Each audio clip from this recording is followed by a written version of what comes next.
হয়তো আপনি এমন একজন মানুষ, হয়তো আপনি খুব বেশি ধার্মিক মানুষ নন এবং পরিবারের বাকি সদস্যদের মতোই জীবনযাপন করছেন।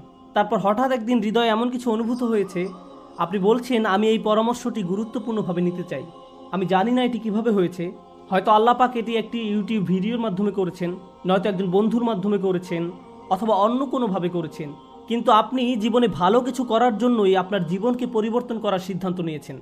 যখন আপনি আপনার জীবনের আচরণগুলো পরিবর্তন করতে শুরু করবেন, প্রথম যেই মানুষগুলো আপনার এই পরিবর্তনগুলো লক্ষ্য করবেন তারা হচ্ছেন আপনার নিজের পরিবার। তারা এটি লক্ষ্য করবেন যে আপনি আর আগের মানুষটি নেই। আপনি আগের মতো কথা বলেন না, আগের মতো আচরণ করেন না, আপনি পূর্বের জায়গাগুলোতেও আর যান না, আপনার আগের বন্ধুগুলো আর নেই। এবং এটি ঘটবেই যখন আপনি ইসলামের দিকে ধাবিত হবেন, তখন আপনি বন্ধুদের হারাতে শুরু করবেন। কারণ আপনার পূর্বের বন্ধুরা অনেক খারাপ কাজ করে এবং আপনি তাদের সাথে এই খারাপ কাজে আর যেতে চান না। সুতরাং আপনাকে বন্ধু হারানোর এই ব্যাপারটা সহ্য করতে হবে। এই একই সময়ে আপনার পরিবারও বলবে যে আপনি কিছুটা অদ্ভুত আচরণ করছেন।